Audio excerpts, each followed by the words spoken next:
room for a very exciting evening. So, good evening, everybody. So glad to see you here.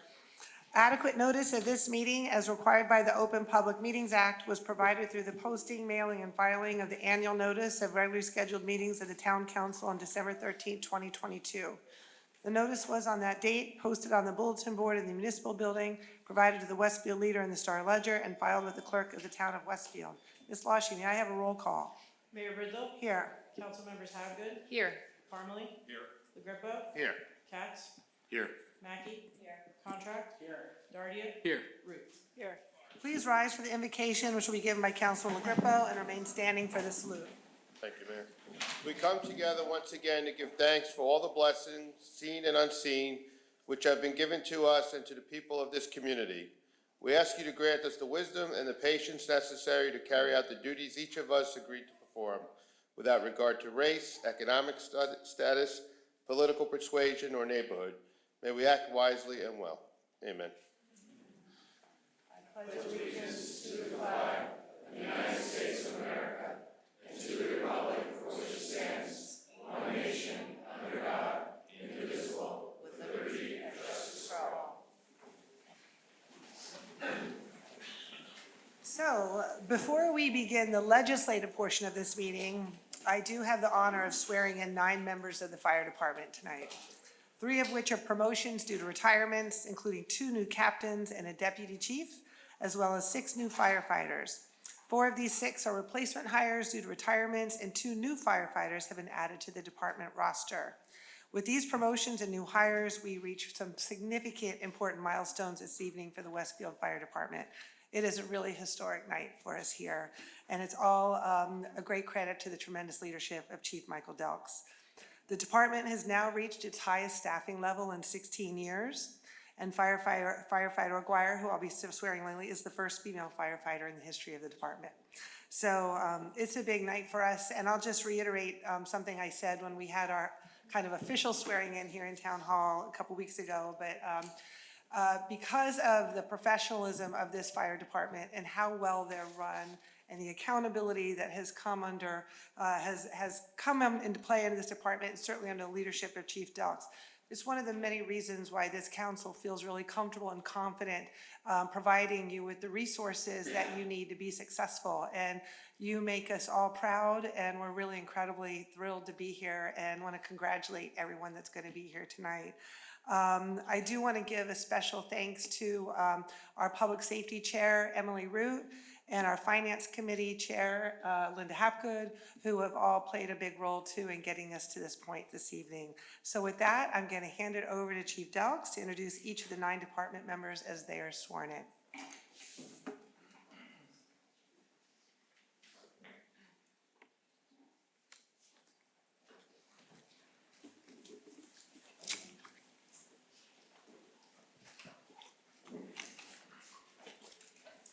Thank you for that, Mayor.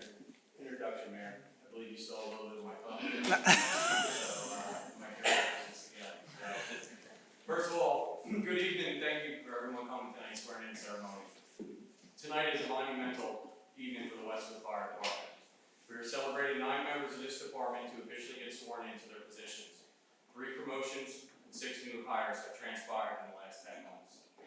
Out of the 6 new hires, 4 of them have been replacements due to retirements over the last year, and the 2 additional hires are expanding this department's sworn personnel to a total of 38 members, allowing 2 of the 4 platoons to operate with 9 firefighters assigned to the ship. With this increased staffing permitted to the department, this will fill a 16-year hiatus of any platoon operating with 9 members. This expansion will increase our department's capabilities and ensure that we maintain the highest bar and emergency response levels for our residents. To Administrator Jim Gilday, Mayor Brindle, and the entire council, I thank you for supporting these promotions and appointments of new personnel to our department. As your fire chief, you truly demonstrated your commitment to this department and all the public safety entities of this community. I commend this administration for sharing similar visions and values in regards to delivering effective fire service in both emergency response and community risk and life safety. So I thank you and the administration for everything you have done in my tenure as chief to achieve this goal. So I appreciate that very much.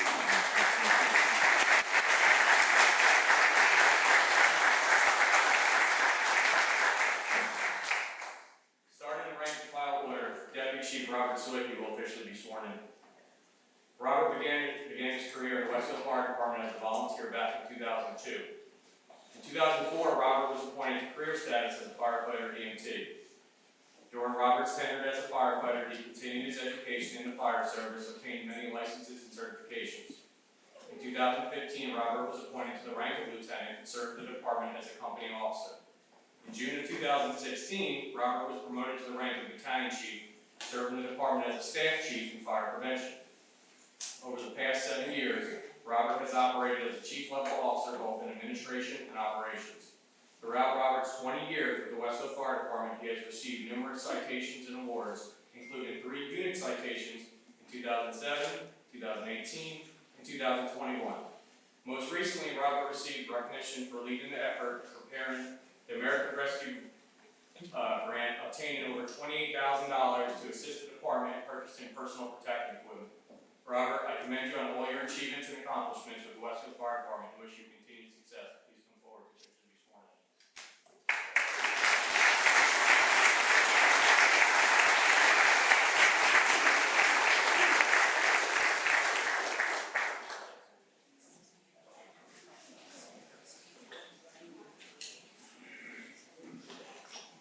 Hi, Mayor.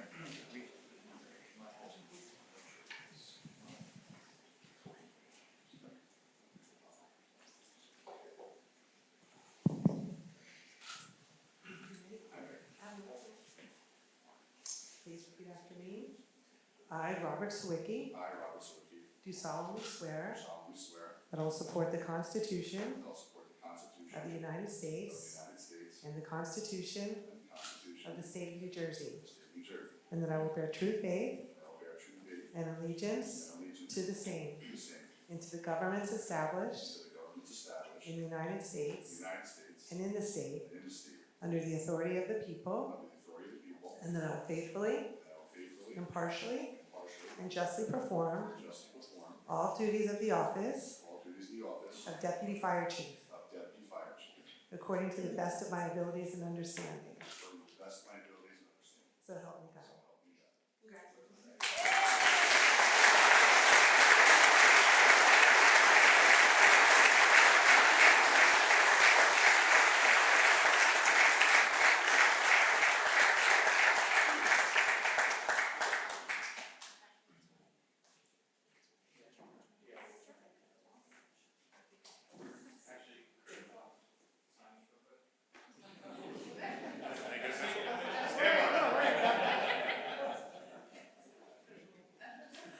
Thank you, Chief.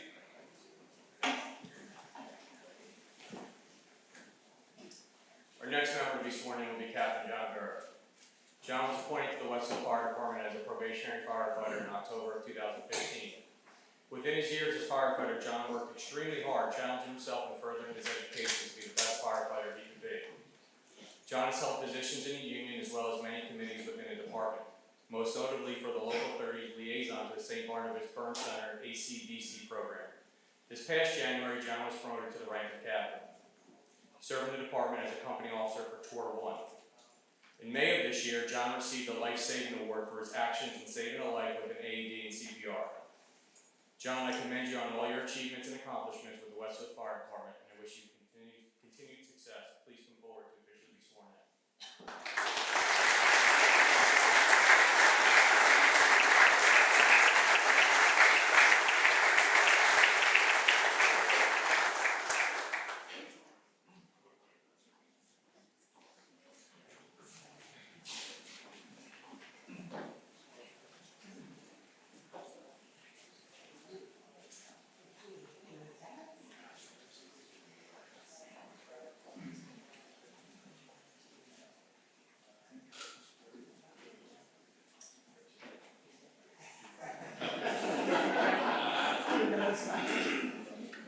Please repeat after me. I, John Gurr, do solemnly swear that I will support the Constitution of the United States and the Constitution of the State of New Jersey, and that I will bear true faith and allegiance to the same and to the governments established in the United States and in the state under the authority of the people, and that I will faithfully, impartially, and justly perform all duties of the office of Captain of the Westfield Fire Department, according to the best of my abilities and understanding.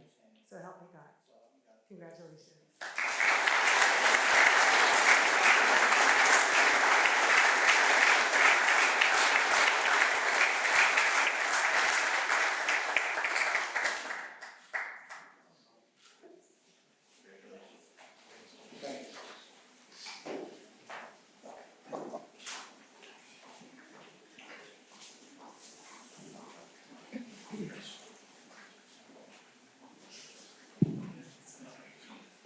Our next member to be sworn in will be Captain Craig Manning. Craig joined the Westfield Fire Department as a volunteer back in 2000. In 2004, Craig was appointed to career status as a firefighter EMT. Craig is commonly known as the walking toolbox as he wears many hats in many professions. Craig incorporates his skill sets and knowledge into the fire service as he is well-rounded in background in building construction, electrical, plumbing, mechanical, and even a master locksmith. In July of this year, Craig was promoted to the rank of captain, serving the department as a company officer of Tour 2. Since being promoted, he has assisted the responsibilities of maintaining the equipment and buildings in both the fire stations. Craig, I commend you on all your achievements and accomplishments of the Westfield Fire Department, and I wish you continued success. Please come forward to officially be sworn in.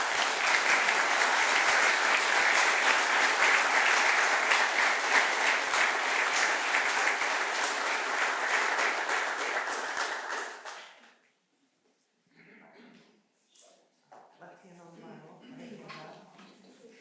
Ready for this? Repeat after me. I, Craig Manning, I, Craig Manning, do solemnly swear solemnly swear that I will support the Constitution that I will support the Constitution of the United States of the United States and the Constitution and the Constitution of the State of New Jersey, of the State of New Jersey, and that I will bear true faith and I will bear true faith and allegiance and allegiance to the same to the same, and to the governments established and to the governments established in the United States in the United States and in the state and in this state, under the authority of the people, under the authority of the people, and that I will faithfully, and I will faithfully, impartially, impartially, and justly perform and justly perform all duties all duties of the office of Captain of the Westfield Fire Department, of the office of Captain of the Westfield Fire Department, according to the best of my abilities according to the best of my abilities and understanding. and understanding. So help me God. So help me God. Congratulations.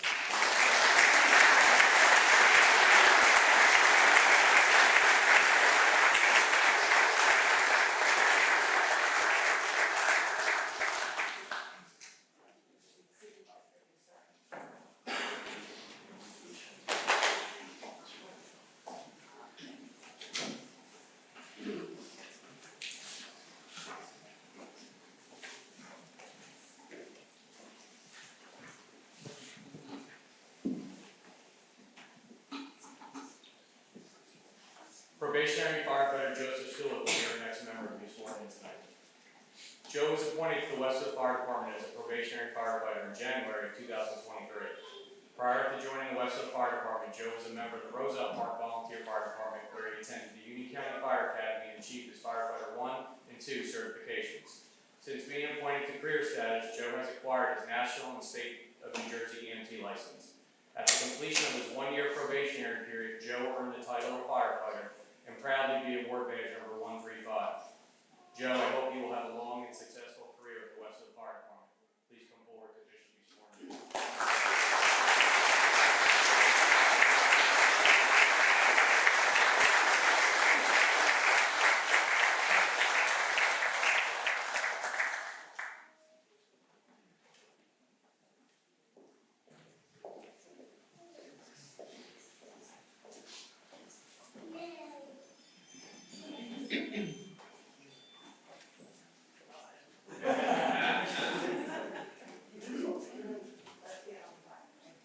You ready?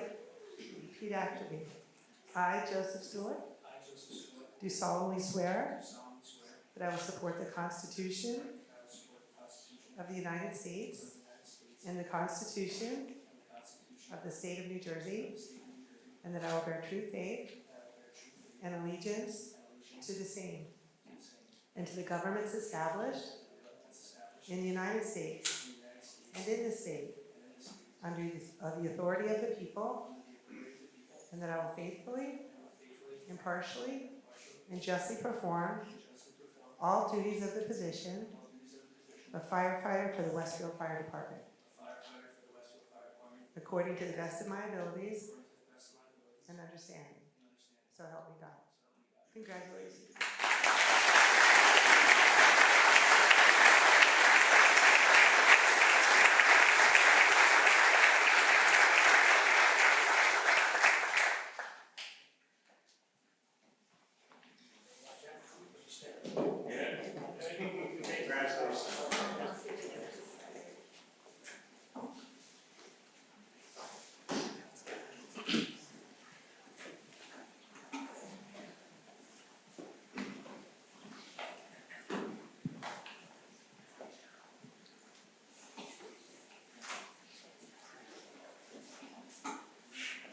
Firefighter Ben Fishman will be our next member to be sworn in. Ben was appointed to the Westfield Fire Department as a probationary firefighter in January of 2023. Prior to joining the Westfield Fire Department, Ben was employed by the Union County Division of Emergency Services, where he was an emergency medical technician as well as a hazardous material responder. Ben is currently an active volunteer with the Borough of Garwood Fire Department and has graduated from the 2020 Union County Fire Academy class. At the completion of the one-year probationary period, Ben will earn the title of firefighter and proudly be awarded badge number 136. Ben, I hope you will have a long and successful career at the Westfield Fire Department. Please come forward to officially be sworn in.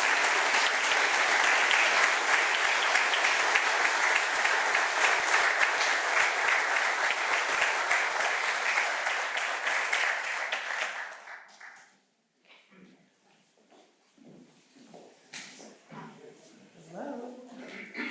I'm feeling old, Ben. Ben was a classmate of my daughter's in high school. So, I'm feeling old. What's that? Yes. I, Benjamin Fishman, I, Benjamin Fisher, do solemnly swear do solemnly swear that I will support the Constitution that I will support the Constitution of the United States of the United States and the Constitution and the Constitution of the State of New Jersey, of the State of New Jersey, and that I will bear true faith that I will bear true faith and allegiance and allegiance to the same, to the same, and to the governments established the governments established in the United States in the United States and in the state, and in this state, under the authority of the people, and the authority of the people, and that I will faithfully, and I will faithfully, impartially, impartially, and justly perform and justly perform all duties of the position all duties of the position of firefighter for the Westfield Fire Department, of firefighter for the Westfield Fire Department, according to the best of my abilities according to the best of my abilities and understanding. and understanding. So help me God. Congratulations.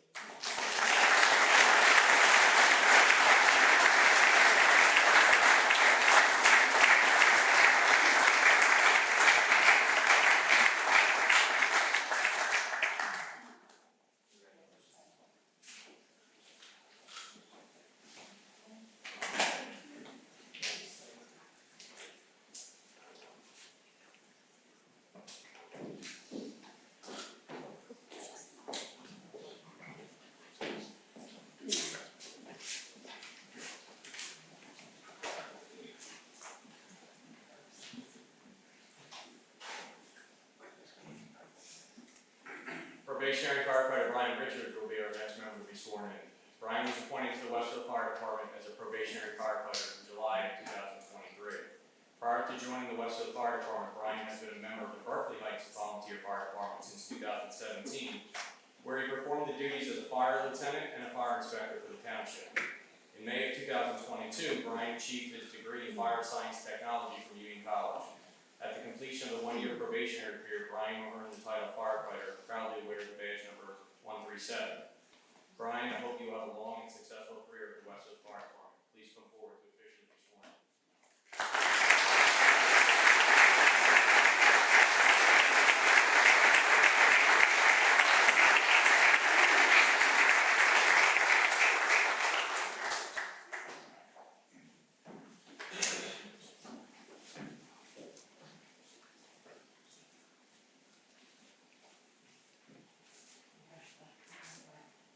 Ready? Yeah.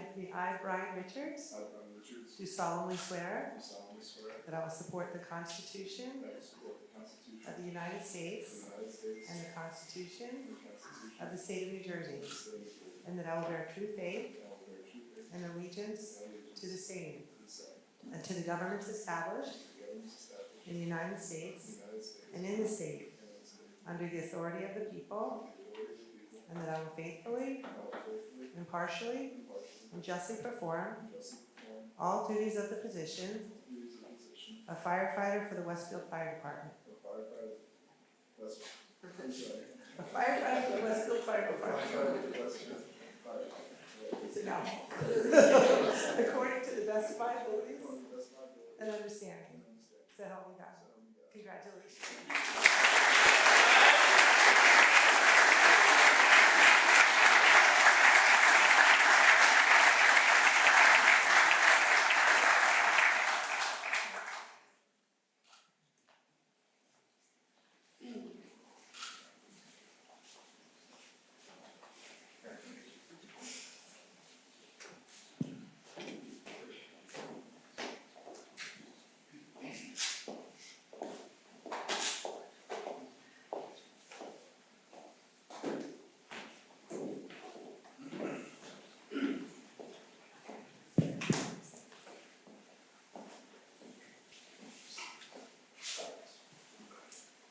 Probationary firefighter Sean Biglin will be our next member to be sworn in.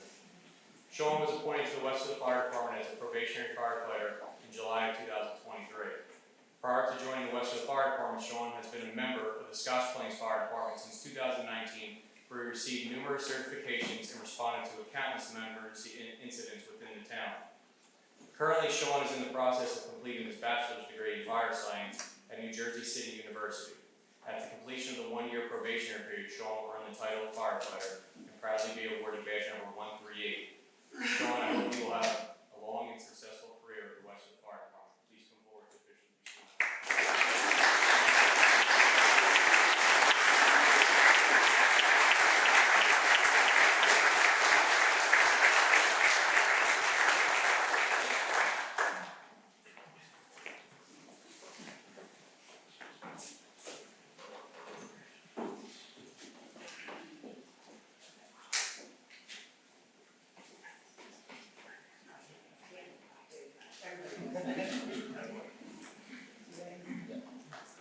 I, Sean Biglin, I, Sean Biglin, do solemnly swear do solemnly swear that I will support the Constitution that I will support the Constitution of the United of States the United States and the Constitution and the Constitution of the State of New Jersey, of the State of New Jersey, and that I will bear true faith and that I will bear true faith and allegiance and allegiance to the same to the same, and to the governments and established to the governments established in the United States in the United States and in the state and in this state, under the authority of the people, under the authority of the people, and that I will faithfully, and I will faithfully, impartially, impartially, and justly perform and justly perform all duties of the position of firefighter all duties of the position of for firefighter the Westfield Fire Department, for the Westfield Fire Department, according to the best of my abilities according to the best of my abilities and and understanding. understanding. So help me God. So help me God. Congratulations.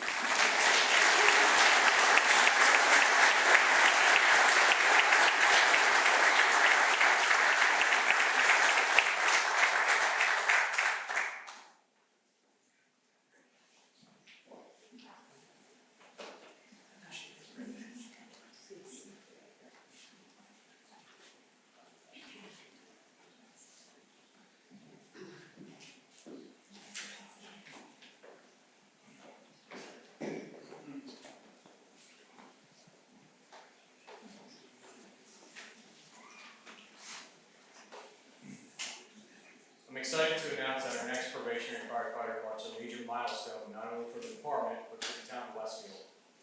Valerie Aguirre was appointed to the Westfield Fire Department on October 9th, making her the first ever full-time female firefighter in our department's history.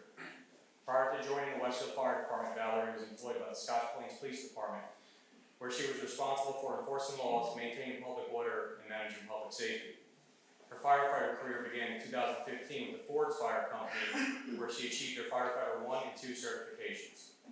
At the completion of the one-year probationary period, Valerie will earn the title of firefighter and proudly be awarded badge number 139. Valerie, I hope you will have a long and successful career at the Westfield Fire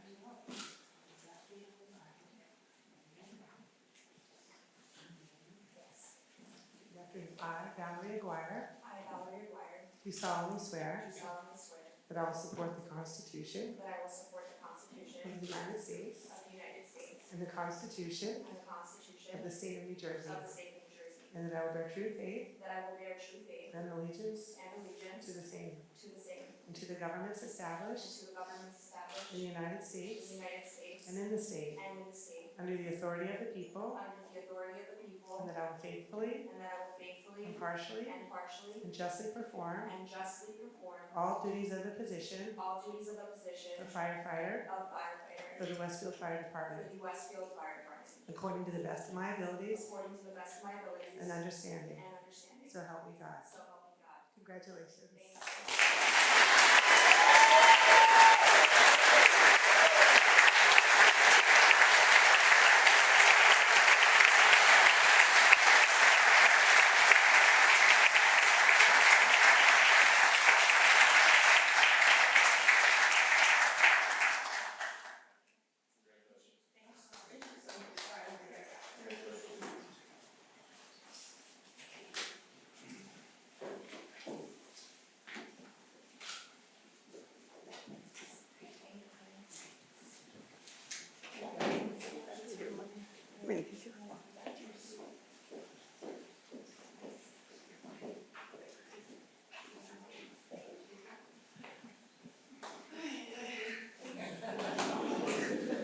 Probationary firefighter Matthew Ridge will be our last member this evening to be sworn in. Matthew was appointed to the Westfield Fire Department on October 9th, joining the long family history within the department. Prior to joining the Westfield Fire Department, Matthew was employed by the Union County Department of Public Works. Within his tenure at the Union County Public Works, Matthew received a promotion to road supervisor where he managed staff and equipment within his division. Matthew is currently a member of the Family Fire Department and holds the rank of captain within the department. At the completion of his one-year probationary period, Matthew will earn the title of firefighter and proudly be awarded badge number 140. Matthew, I hope you have a long and successful career at the Westfield Fire Department. Please come forward to officially be sworn in.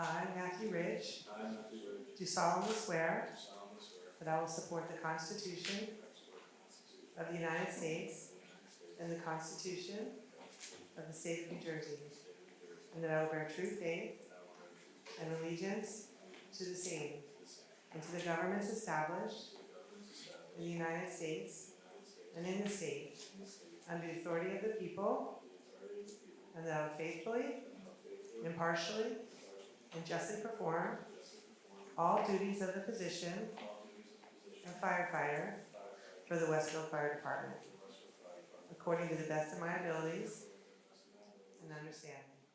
So help me God. Congratulations.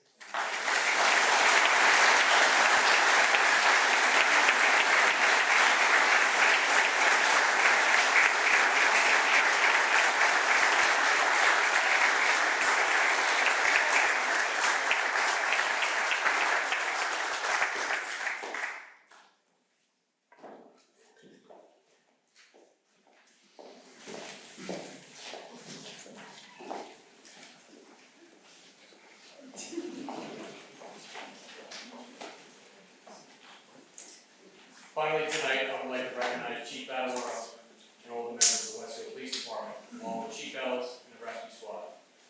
Public safety is all about working together on incidents we encounter every day to accomplish the goal of success.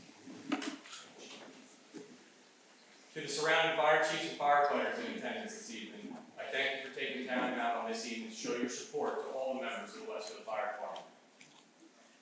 And lastly, the leadership of this department commends all its members for the dedication, resilience, and commitment to always getting the job done.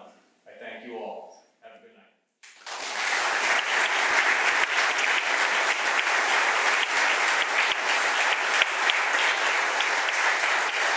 started. So,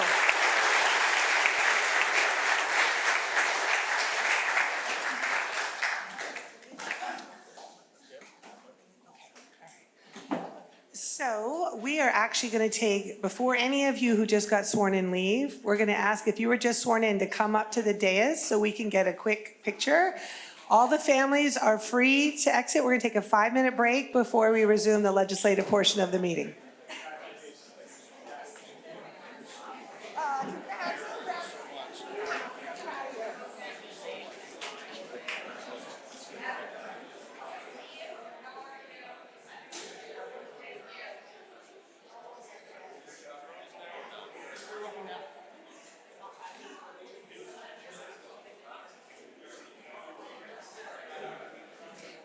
Okay, I think we're ready to resume our meeting.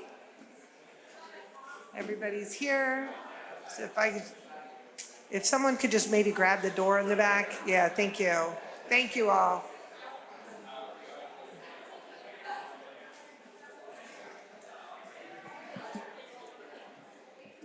Okay, so we are going to get on to the work at hand tonight. That was pretty exciting. So really great time for our fire department and our community. So I just want to say good evening, everybody. And for those who are joining us in person and online, and I do want to remind everybody, I think he's trying to get the door. It is. Oh, there we go. Public comment will only be accepted in person, and we're live streaming as always on Facebook, and there's always a replay on Facebook, YouTube, and TV 36. And as usual, I do want to cover a few issues of public interest that are not necessarily on the agenda tonight. I do want to thank everybody and the many residents who joined the Westfield Clergy Association's community gathering for unity this evening at St. Helens Church. We were all there, had to unfortunately leave a few minutes early, but it was a very moving evening for residents of all faiths as we continue to stand in solidarity with our Jewish community in the aftermath of the horrific terrorist attacks by Hamas more than 2 weeks ago. I do want to talk about how we as a community move forward against the pain and mourning that many of us are feeling as a result of these anti-Semitic acts of hate. And I've given a lot of thought to it, and I've spoken to a lot of our Jewish friends and neighbors and others. And you realize what often drives our fear and despair in times like these is the lack of control we have over unpredictable and unspeakable violence. And in order to remain positive and hopeful, it's important to focus on what we can control. And that is supporting our neighbors who are suffering, standing up against bias and hate in all forms, and living our shared values of inclusivity and community every day. I'm grateful for the ongoing input I continue to receive from Rabbi Prosnit and our Jewish residents to help me better understand their pain, grief, fear, and trauma, so I can understand how every one of us in our community can be better allies. I recently spoke to a Jewish friend at length who shared with me why many in the Jewish community are genuinely afraid, to the point where many think about where they can escape if attacked. Couples privately discuss which friends and neighbors will be brave enough to hide their families, not if, but when they believe that time will come. This fear is hard for many of us to comprehend, but for Jews, it's rooted in the generational trauma that has been passed down from the Holocaust. And the same day that after I spoke with her, I read the following account in the New York Times, which actually reiterated what she expressed to me and what Jews are experiencing everywhere. And it said, in the Hamas attacks, many Jews saw an existential threat, evoking memories of the Holocaust and generations of anti-Semitism, and provoking anxiety about whether they could face attacks in the United States. And they were taken aback to discover that many of their ideological allies not only failed to perceive the same threats, but also saw them as oppressors deserving of blame. So yesterday, Chief Badalore and I shared information about flyers in town that removed and defaced and represented kidnapped Jews from Israel. As the chief stated in his eloquent comments, we have a zero-tolerance policy for any and all forms of bias, and the police department will thoroughly investigate any reported bias incidents. This incident, of course, serves as further trauma for the Jewish community and is completely unacceptable. And I mention all of this tonight so that we can all better understand and empathize with our Jewish neighbors and the fear that they're experiencing, and underscore the importance of reiterating over and over and over again our solidarity with our Jewish community and why we must stand up against anti-Semitism and hate of any kind, publicly and forcefully. But importantly, that also includes supporting our Muslim neighbors. And I want to acknowledge my own omission of public support for them. I'm grateful, actually, for receiving the following email from a fellow resident who brought this to my attention. And they went on to say, "We are a Muslim family that moved to this town almost 2 years ago. When we moved to Westfield, we instantly fell in love with the town because of the sense of community, generosity, kindness, and unity. But that is not what we feel currently. My heart goes out to what is happening in the Middle East and praying for all the innocent families and lives that have been lost for both sides. It was disheartening to me to see that you didn't mention in your last update the Muslim families in your community who might be feeling sad or isolated. I am aware that Muslims are a minority in Westfield, and I understand how lots of families are feeling with the rise of anti-Semitism, but Islamophobia is on the rise as well. A 6-year-old Palestinian boy was killed due to a hate crime. I know the Facebook group is a public forum, but the level of Islamophobic comments I've seen on the Westfield Facebook groups makes me sad and scared. I am afraid to walk around with my daughters in Westfield to tell my neighbors we are Muslims."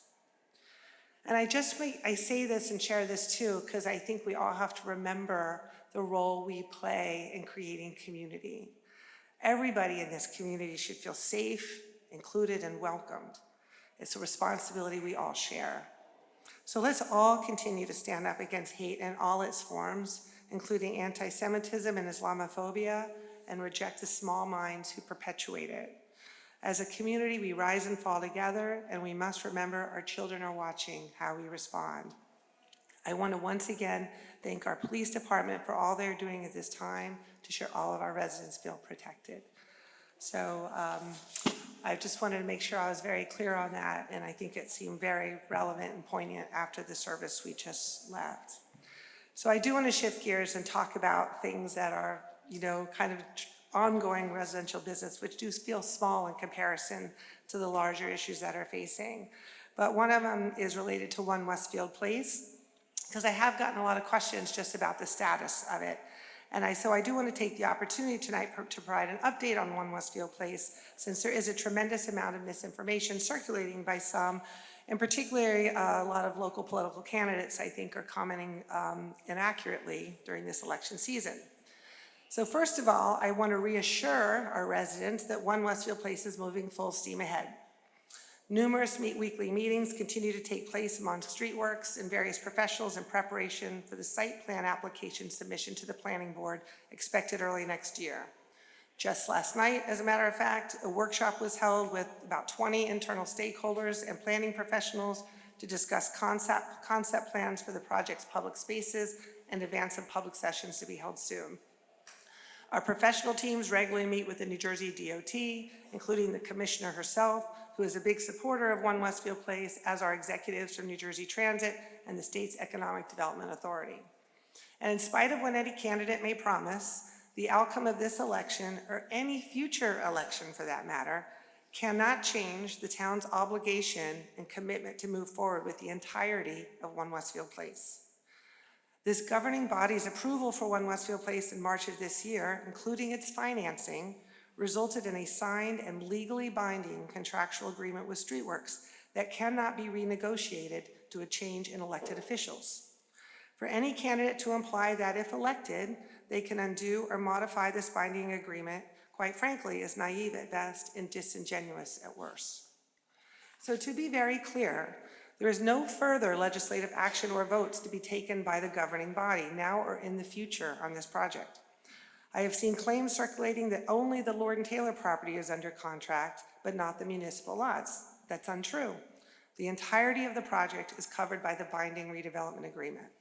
And just for the record, for those that may not be familiar with the process, a binding agreement is standard practice for redevelopment projects, as it provides the development with long-term certainty the developer with long-term certainty that is necessary for them to secure financing and plan accordingly.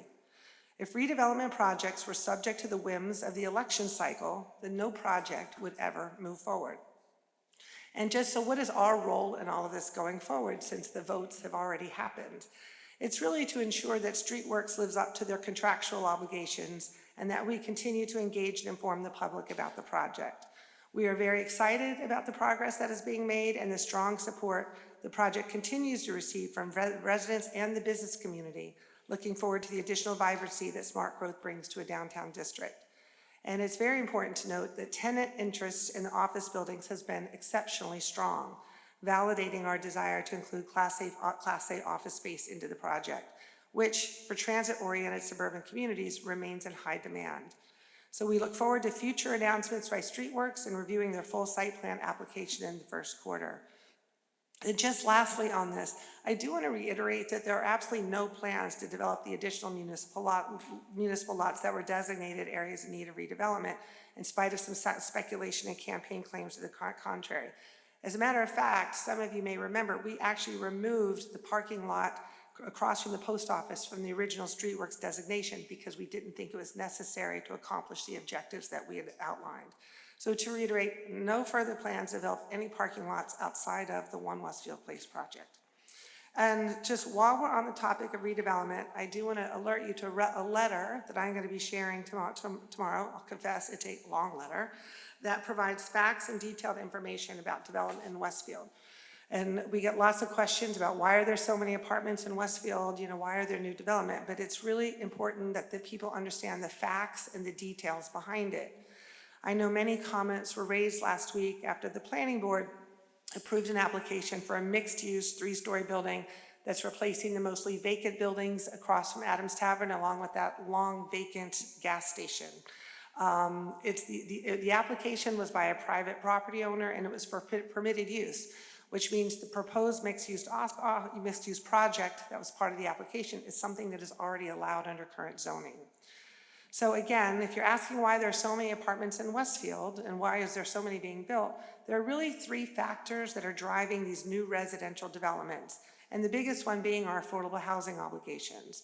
Many of the projects coming to fruition now that you see along potentially North and South Avenue are the result of the town's 2017 court settlement, which was negotiated prior to my first term in office, and quite frankly, before most of us, except I think for Councilman LaGrepo, were even on this dais.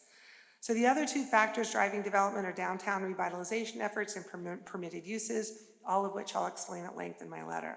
But it's important to reiterate, if you get nothing else out of this, I want to reiterate, the recent substantial investment in Westfield is a vote of confidence in our town's future. A growing community is a healthy community when managed and guided appropriately. And that is why all new projects, including inclusionary housing, are being developed on blighted properties, flat surface parking lots, and in place of aging and vacant buildings. These projects not only diversify our housing options, but they create downstream benefits in the form of expanded ratables, diversification of our tax base, infrastructure upgrades, streetscape enhancements, and increased foot traffic to support our businesses. And very importantly, after the completion of One Westfield Place, and in the unlikely event that all of our required affordable housing projects are eventually developed, nearly 70% of Westfield's total land area will remain dedicated to single-family housing, unchanged from what exists today. And our projected population will still be below what it was in 1970, over 50 years ago. So we will always remain primarily a single-family residential suburb.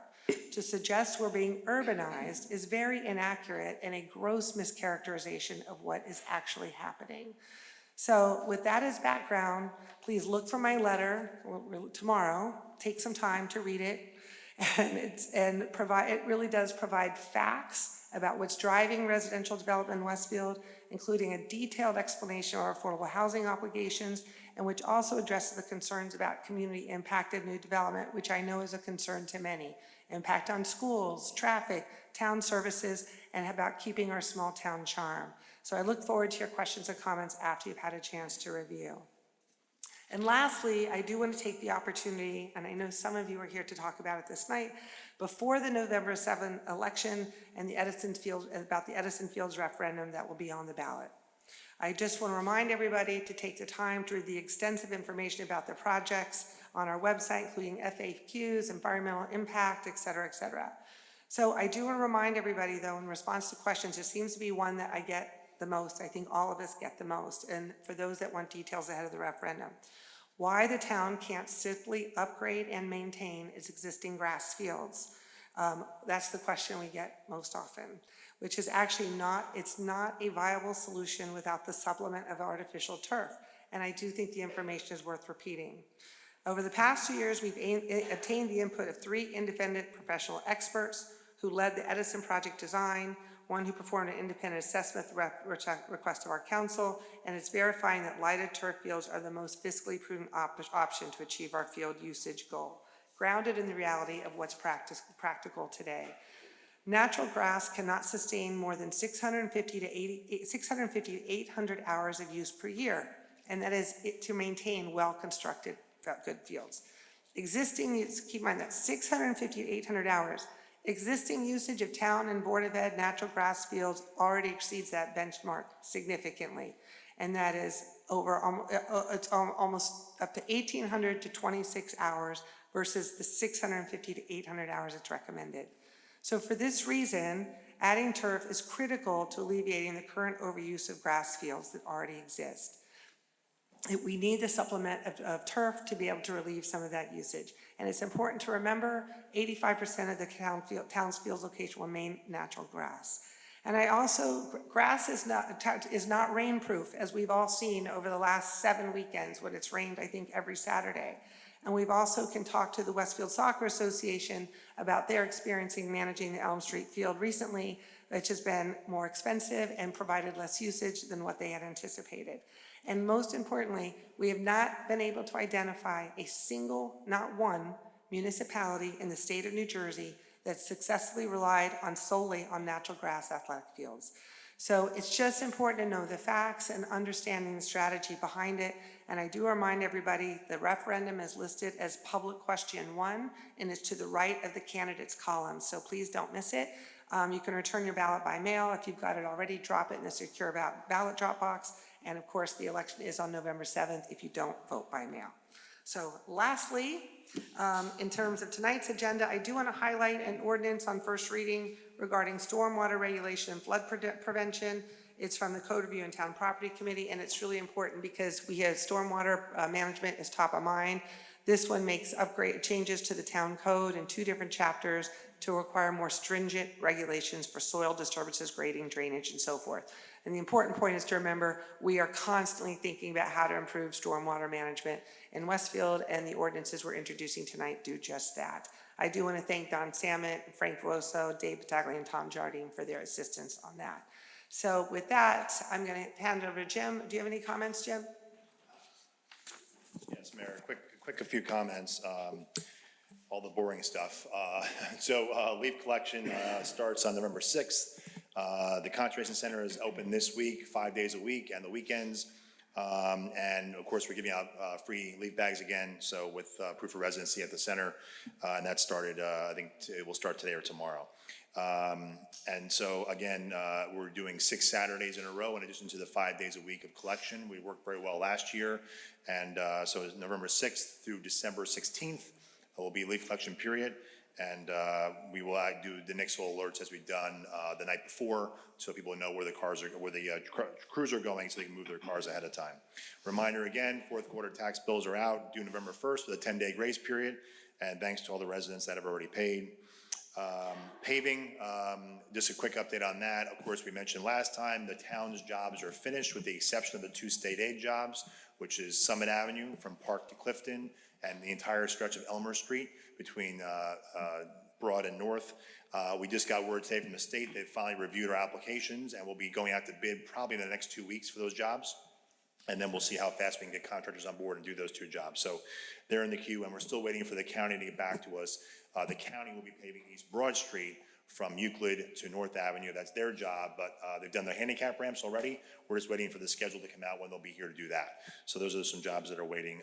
Elizabethtown Gas continues to do their infrastructure work on some streets, and once that's done, they'll give us the list of roads that'll be paved and the timing of those. Two last things, PSC&G, the project on Central Avenue, the 69 kV, that's continuing. I just want to thank the police department. It's the detours continue. They're out there managing as best they can. We've actually requested a PSC&G to add more officers, which I think will take place this week. They will pay for extra officers, not only to have along the actual Central Avenue route, but to have on the detour routes more officers than we've had for safety that the residents have expressed concerns about, and that will start this week. In addition to that, the tree work that is going on, that is moving up closer to South and Central, should be finished on Central Avenue by the end of this week, early next week, which means the double detours will end. It'll just be the detour for the pole work probably by next week, which is important. We've also requested that PSC&G not work next Tuesday on Halloween Day to avoid any issues with detours and traffic issues, especially on the boulevard. That's a very heavily traveled street for trick-or-treating, like many streets, so they've agreed to that, so they will not be working at all on Halloween Day to avoid any issues for the detours.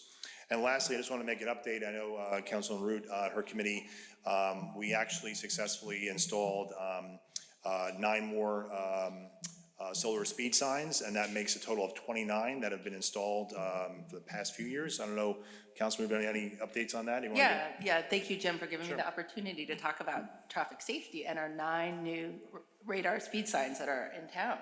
And the 9 that you've probably been driving through and gotten to see, we have one on the westbound side on Brightwood Ave, 2 on East Broad, 1 on First Street, 1 on Hyslop Avenue, 1 on Lamberts Mill Road, 1 on Lawrence Ave, 1 on Prospect Street, and 1 on Scotch Plains Ave. And these permanently marked speed signs really do a great job of enhancing safety by alerting drivers of their speed and help to curb the lead foot that some of us may be prone to have, and then we're able to collect the speed data to analyze over time. And I've heard from so many residents who are really happy, like the one on Brightwood Ave that was just put in last week, that we are making this investment, and we will continue to invest in new road speed signs over the next year. So thanks, Jim. Sure, and I just want to say thank you. And again, this goes back to budgeting, Finance Committee, Public Safety Committee. We're investing every year in the capital budget for things like this, among many other public safety items. But these are in addition to the portable speed boxes we have, which still are used when we have requests from residents that are not on the hotspot areas, we'll call them. And those portable speed boxes are deployed to then gather information to then help the police do targeted enforcement at times, not to waste their time. So another great benefit, and thank you, Emily, and that's it, Mayor. Thank you, Jim. Jim, can we give Chief Delks permission to depart? He's still here? Yes, I was like, Chief, can't you go join your Chief, go guys? enjoy Come the on. cake and cookies, and then we'll, No, please, you earned it. thank you, Chief. I didn't even realize you were still sitting there, else I would have made you leave sooner.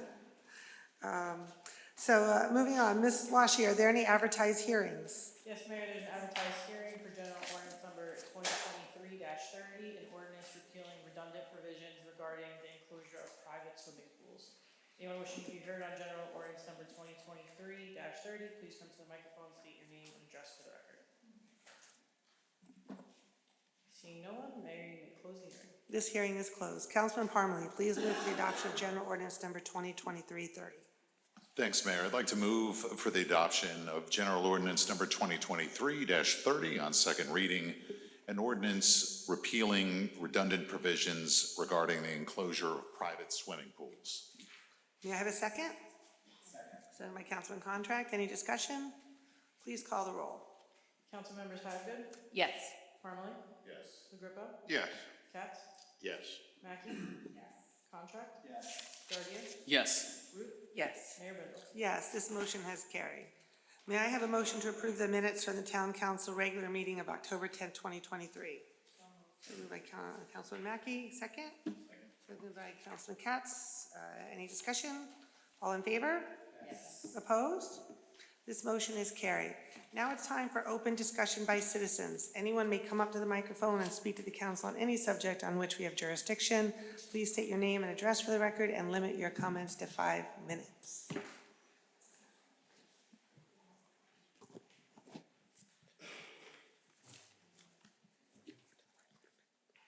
Hello, my name is Colin Chimay. And I'm Sam Altman. We are seniors at Westfield High School who heard there was a town council meeting tonight and wanted to come and share our opinions. Sam and I, over the course of the speech, will address a few points concerning the turf fields. We are in major support of the project, and so are all the other varsity captains that you will hear from today.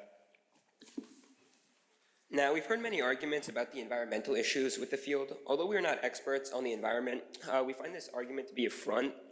We feel that athletes' safety and their well-being and their quality of life, frankly, is being sacrificed with this argument. Furthermore, if the environment is such a big concern, then we're still wondering why. The considerations for the thousands of drives students, teachers, athletes, reporters, coaches, and parents will have to make in the foreseeable future. Lastly, there's also no conclusive evidence that the turf causes harm, and the athletes will continue to be playing on other towns' turf. So even if this referendum fails, or even if this referendum passes, they'll still be exposed to turf fields. So addressing the concerns for safety, in New Jersey, our athletes play in chilly, wet, and muddy weather conditions, not 70-degree sunny days. Under these conditions, turf will be safer for protecting injury as the grass will deteriorate over time and with weather conditions. So keeping grass fields is going to make it more dangerous for our athletes. And lastly, I guess like the vast majority of people in the town who have kids who play sports or know people who play sports are overwhelmingly in support of this project because they understand the complete lack of space for accommodating Westfield sports, resulting in parents driving kids 30 to 40 minutes out just for their athletes to practice. And we'll hear from more of like the captains that have come today, and they'll further explain this. And we just like to convey to all the parents right now watching that when their kids grow up, if they play in these sports, they will be exposed to the same conditions. These captains do not benefit from the turf fields being put in, but they care so much about this being done that they're willing to take time out of their evenings when they could be practicing or completing college applications to come and speak for you today. We were gonna end our speech with an ode to the parents watching. If you have younger kids that play sports or will eventually play sports, and they will grow up and they will end up in the same situation as these athletes speaking before you.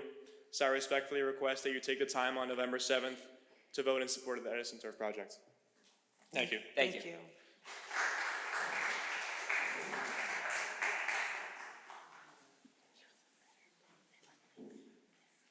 Hello, my name is David Savransky, and my name is Zach Prusel. We're the... You guys just say your address, too. Your street address. Oh, mine's 517 Kimball Turn, and his is 1044 Rahway Avenue. Very good. I know, yeah. I got my facts straight. But yeah, so basically we came here today in support of, we're the captains of the soccer program for this year, and we came here in, similar to Sam and Colin, in very strong support of the turf fields. I know personally, playing on, so the grass field that we play on when Keller isn't available is Tamaqua School, and the conditions are often really, really poor. So the grass is often bumpy, there's mud, we often slip in it, and just kind of makes the quality of the practice a lot worse. And obviously most of the varsity sports, as you're aware, play their games on turf. So being able to replicate game-like settings on Keller is really, really useful for us. Like today, we trained on Keller because we have our first state game tomorrow, which will obviously be played on Keller on turf. So having that ability to play on a turf field is very important for replicating game-like scenarios, as I said. And as Colin and Sam mentioned too, the prevention of injury is a lot higher on grass fields, given with obviously the rain that we've had recently, and given the bumpiness of the grass. It's really easy for players to roll their ankles, to like in bad cases tear their like ligaments in their leg. I remember my sophomore year we had a teammate who was coming back from an ACL injury, and we were playing on the grass field, and within literally 5 minutes of his return, he just hurt his ACL again and was out for the remainder of his senior soccer season and had to reclass to an attempt to get recruited. So it obviously just helps a lot to be able to have more options, more field time available to improve our access to the turf. And yeah, I know all the athletes in Westfield will be super happy to be able to get more turf time, and it'll benefit all the future generations of athletes to come, and will just foster a more competitive sports program, and yeah, just contribute to kids wanting to go out and play their sports more if they know that they can practice on a turf field. So that's what, yeah. Yeah, I just wanted to share another specific example. Just yesterday, the boys' soccer program was forced to play on the poorly maintained baseball field behind Edison Intermediate School. This practice was 2 days before our first and arguably most important game of the season, our first state sectional game. The freshman boys soccer team also has to play every home game and every practice at the baseball field at Tamaulipas Park. And just both of these examples show the need for improvement that Westfield athletics as a whole needs, in our opinion. Thank you. Thank you. Good luck in the game. Thank you. Appreciate it.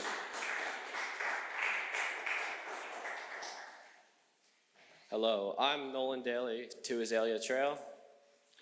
Hi, I'm Nolan, a senior in the Westfield High School Marching Band, and I urge you to vote yes for the turf field proposal. The new turf fields behind Edison are an opportunity for Westfield teams to elevate our tradition of excellence. This season, numerous practices have been canceled due to the unsafe conditions on the uneven, muddy fields behind Edison. Despite ensuring safe conditions for all, these fields pose a real hazard. Just recently, a tuba player slipped in a divot and fell, and with the weight of instruments, this becomes a genuine safety concern. These subpar facilities hinder our athletes and performers from reaching their full potential despite the exceptional staff, coaches, and equipment Westfield provides. By supporting the addition of turf fields, we can not only practice safely, but also excel on our path to victory. Your yes vote can make this transformation possible. Thank you. Thank you.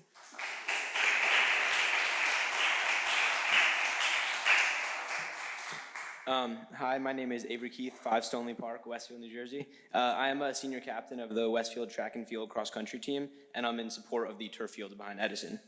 I would like to begin with some background on the track and field and cross country programs of Westfield. We are the largest high school sports team in the school with about 200 boys and girls combined. That's roughly 10% of the entire high school population.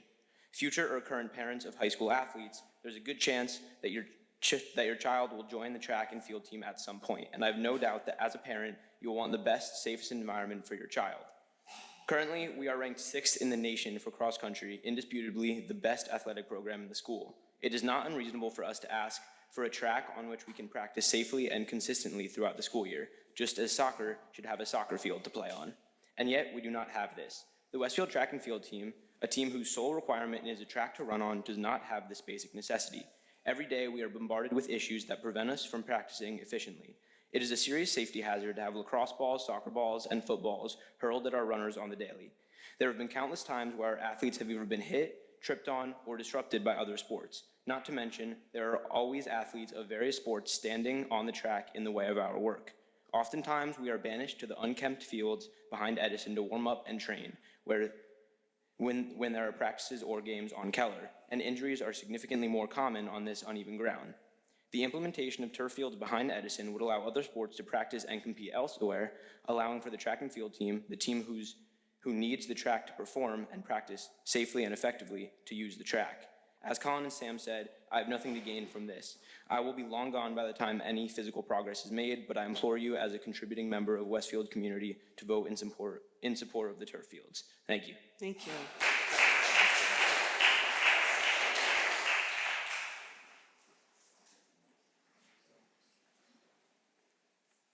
Good evening. My name is Chloe Martin, 639 Summit Ave, and I'm a sophomore at Westfield High School.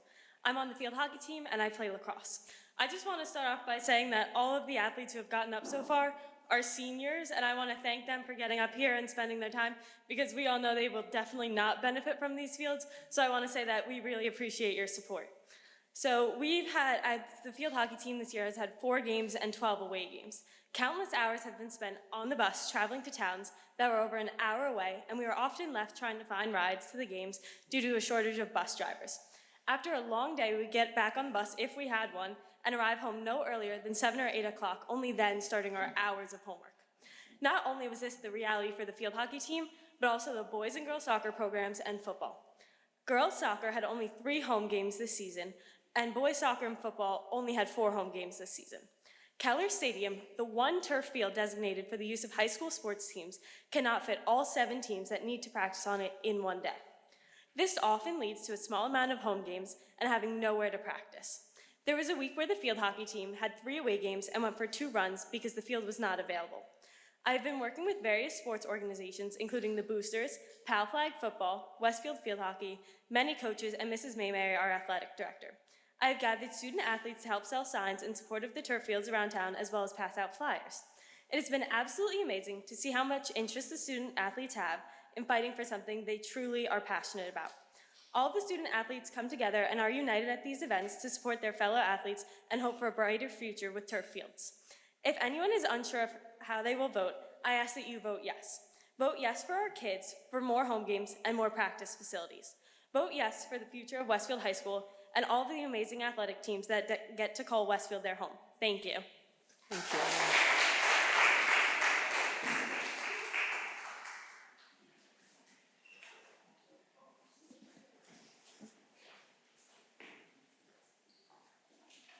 Good evening, Sean Smith, 605 Westfield Avenue. First, thank you, Councilman LaGrippo, for your neighborhood support in helping address several traffic concerns in and around the high school and my home. It's a wonderful improvement. I can back out of my driveway. Thank you to this council and especially Councilman Katz for your continued advocacy and leadership regarding the much-needed infrastructure improvements at Sitfay and Houlihan. Those of us with young children who watch our children play Frogger across the parking lot and hold our children 6 inches above the porta potty to go to the bathroom are very thankful. We really do thank you for that, so thank you. Keep it up with that. More than 8 years ago, I appeared at my first Recreation Commission meeting, and 7 years ago, I appeared at my first Town Council meeting. At that time, I was advocating for the improvement of our grass athletic fields. I was naive and thought that we could simply fix our grass fields by waving a magic wand. I have to thank DPW workers who privately talked to me about how difficult it really was to maintain the fields, and Mr. Gilday for educating me about the need to rotate fields in and out and to how difficult that is to really do with our town size and our large athletic programs and the usage that our fields get on a daily basis with the school children. I want to thank our former members of the Board of Education from prior administrations who recognized over a decade ago our significant shortfall in field space at our schools and their inability to provide playable grass fields for their players. I thank those members for advocating and working hard to try to place a turf field at the Westfield High School. I also want to thank some board members for recognizing that the Edison property was purchased by this town in the 1950s to be an athletic field complex, not the existing Edison Middle School.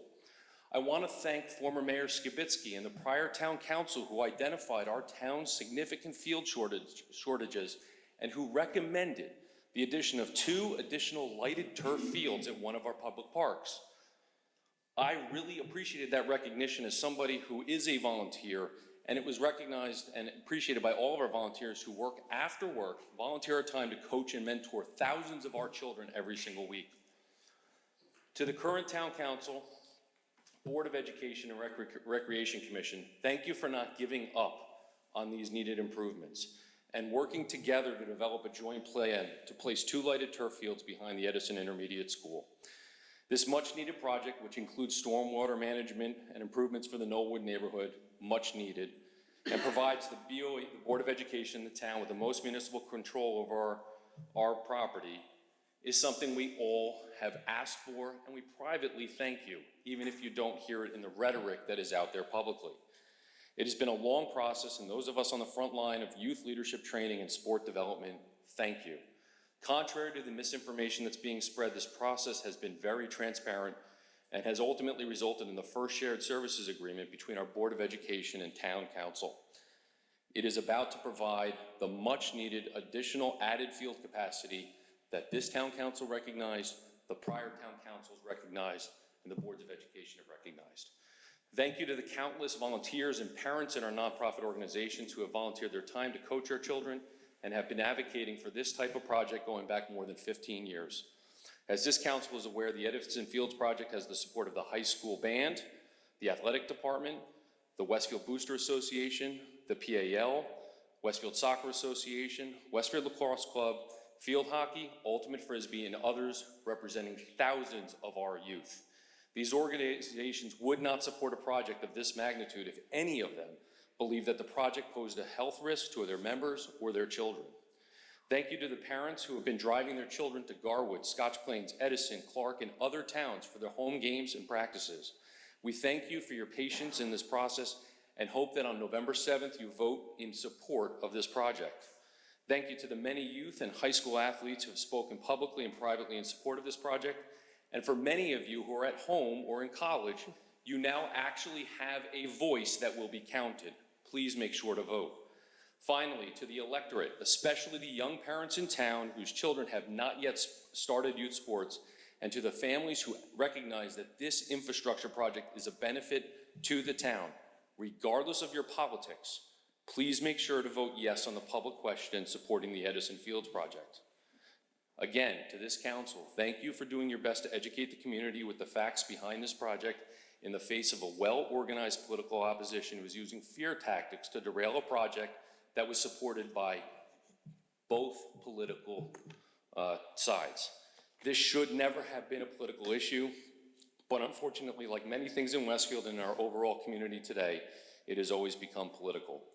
To everybody listening tonight, I ask you to please go to the town's website, click on the Westfield or the Edison Fields project page for an accurate description of the project, the timeline regarding the project, and the honest facts relating to its approval process. Thank you very much. Thank you.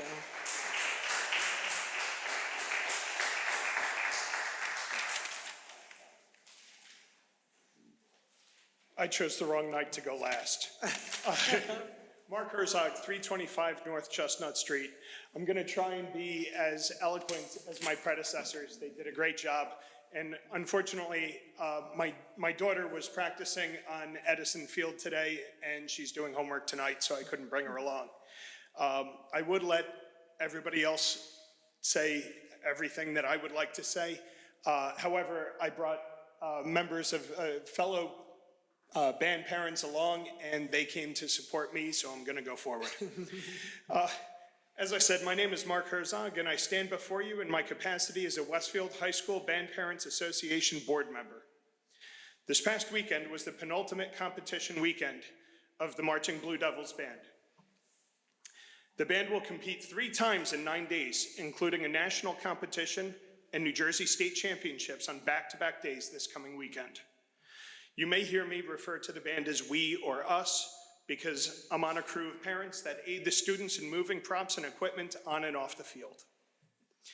As I mentioned at the last council meeting, between instruments and props, the marching band utilizes approximately $250,000 worth of equipment purchased primarily by families of band members and augmented by school budgets.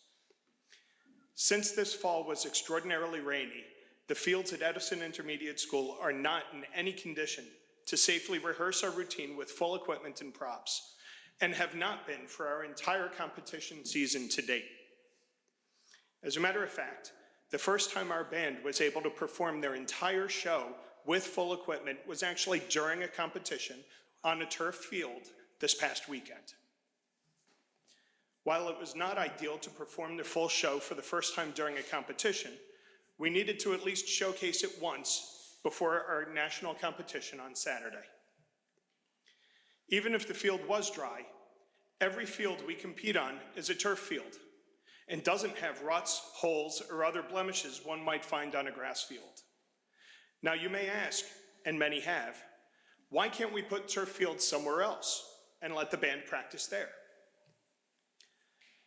The simple answer is because we perform at football games and rehearse after school, we need a place to practice that is centrally located to Keller Field and within walking distance of the high school.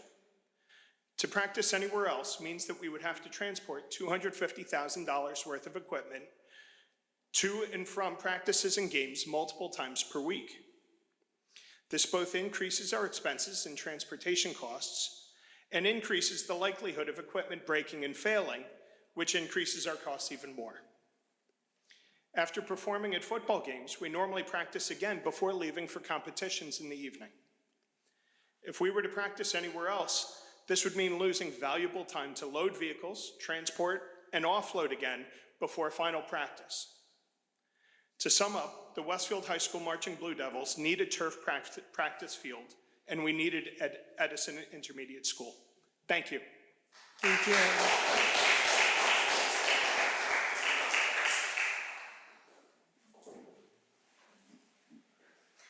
Hello, my name is Beth Sod. I live at 514 North Chestnut Street, and I am not here to talk about the turf. Before you speak, I just want to thank the kids and everybody that's leaving, that I'm always really proud of the children in particular and students that come and speak to the council. So I just want to say thank you all so much. You did a fantastic job. Go do your homework. Sorry, Beth. That's quite all right. They did a great job. And I think they're happy to be done with it. So I am honored to be the new executive director of the Westfield United Fund, and I'm here to talk tonight about something I think we can all agree upon, which is that everyone deserves access to adequate mental health services. So with that in mind, I'd like to announce the return of Westfield United by Light, our luminary sale to raise money for local mental health services. On the Sunday after Thanksgiving, we invite you to illuminate your sidewalks and pathways with the glow from these candles, and every kit sold will result in a donation that will directly impact the journey to wellness for so many individuals in our town. Our goal is to raise enough money to provide grants to 5 deserving agencies: group grief counseling to children and parents at Imagine, affordable mental health counseling at Jewish Family Services and Youth and Family Counseling Services, the 24/7 suicide prevention and crisis hotline at Caring Contact, and art therapy classes for teenage victims of domestic violence through the YWCA Union County. The impact of these organizations is immeasurable, and your support will directly translate into their ability to continue their vital work. The details on how to purchase these candle kits and how to participate can be found on our website, westfieldunitedfund.org. Each lit candle represents a neighbor who cares deeply and someone who has chosen to be part of the solution. So let us come together on the Sunday after Thanksgiving to make a real and lasting difference in the lives of our fellow community members. Thanks. Thank you. Hey, Beth, quick question. What's the deadline for ordering? I should have included that. November 6th. November 6th. Thank you. And then the pickup is, there's generally like 1 or 2 days it's designated. November 14th through the 17th. Is pickup, but November 6th is the deadline. November 6th is our deadline. Got it, okay. Pickup is at Memorial Pool on the 14th through the 17th. Got it. And then we'll light them after Thanksgiving. Yes, we'll help get the word out, because I remember last year, like, a lot of people would have loved to have done it for some reason, they didn't know about it, but hopefully we'll do whatever we can. It needs momentum. Yeah, right? it does. So and many we'll help. things. Yeah, we'll help out for sure. So this year will be great. Thank you for coming. Thank you.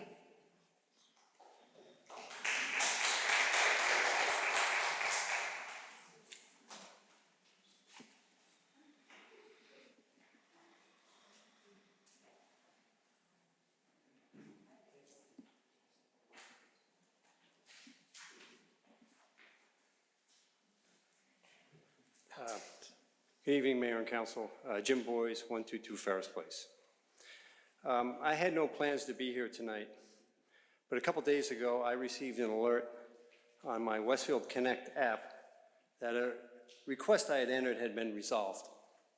That seemed odd because I had not remembered submitting anything recently. I read further and saw that it was in reference to an issue I had registered more than 5 months ago. It concerned the apparent lack of enforcement of the town's property maintenance ordinance at the structures located at the corner of Prospect and Ferris, commonly referred to as the James Ward properties.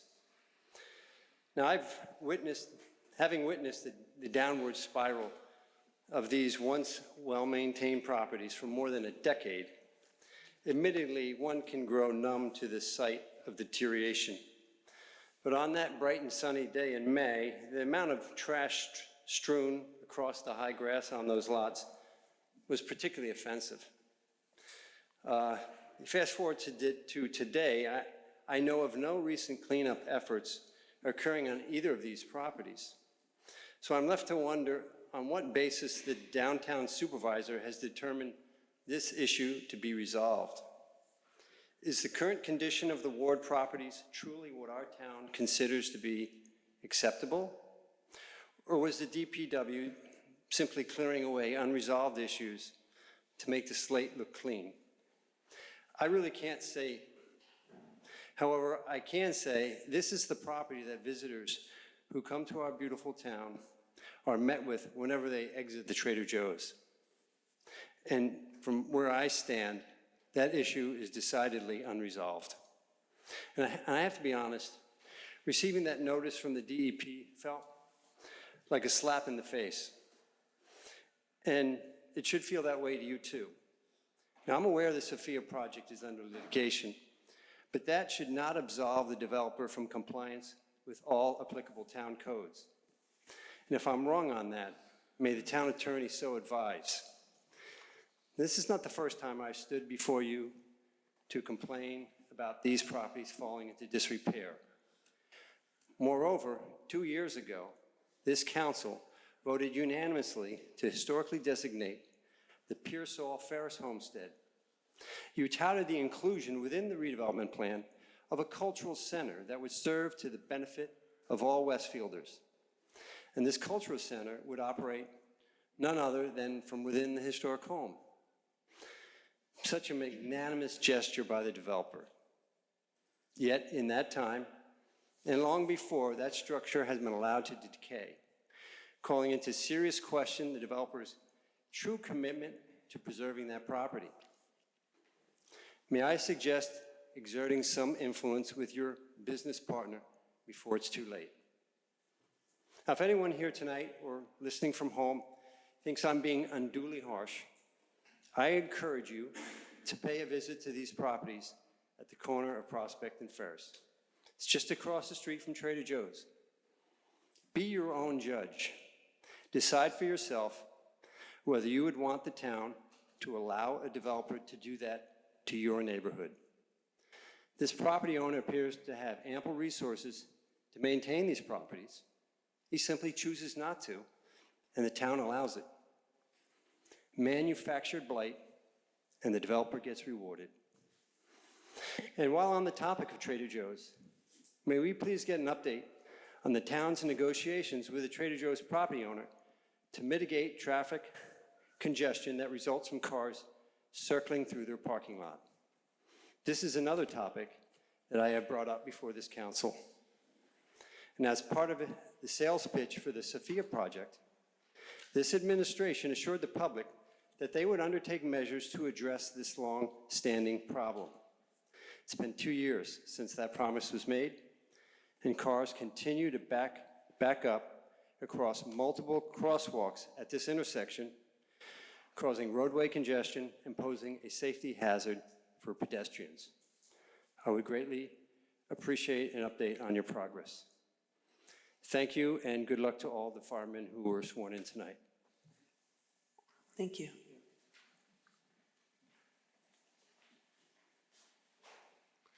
Anybody else?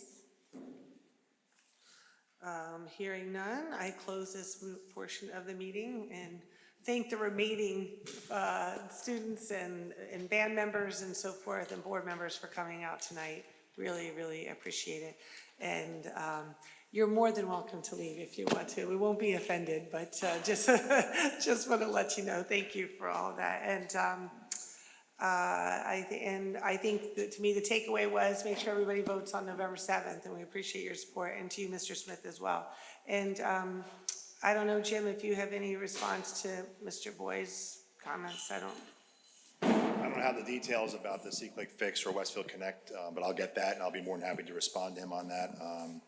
And in reference to the improvements to Prospect Street area, the Trader Joe's lot, we reported this out before. There have been some improvements made by the town on the public right-of-way that we can do, loading zone changes, hours changes, no right, no left turns as you come down the block there. But some of the improvements that were also slated for that area are part of the Sophia project. Crosswalk shortening, bump outs on the corner and so forth. So some of them cannot be done. In reference to the Trader Joe's property owner, we have been talking to them, not recently, but the talks we've had with them have not been fruitful so far, but we will continue to do that. That's the quickest update I have. Thank you. Sure. Okay, so moving on to bills and claims. Councilman Hapgood. Thank you, Mayor. I'd like to move bills and claims in the amount of $1,708,133.38. May I have a second? Second. Second by Councilman Root. Any discussion? All in favor? Yes. Opposed? This motion is carried. Next on the agenda, reports of standing committees, being the Finance Policy Committee, Councilman Hapgood. Thank you again, Mayor. I have 6 resolutions I'd like to move as a package. 1, a resolution authorizing the CFO to draw a warrant for Board of Adjustment escrow monies. 2, a resolution authorizing the CFO to refund Westfield Police Department overpayments. 3, a resolution authorizing the CFO to refund Recreation Department fees. 4, a resolution authorizing the CFO to draw warrants for the 2019 through 2022 pursuant to Tax Court of New Jersey. 5, a resolution authorizing the adoption of Personnel Policies and Procedures Manual. And 6, a resolution to approve an insertion of special item of revenue in the municipal budget related to the Stormwater Assistance Grant. May I have a second? Second by Councilman Parmalee. Any discussion? All in favor? Yes. Opposed? This motion has carried. Next is the Code Review and Town Property Committee. Councilman Parmalee.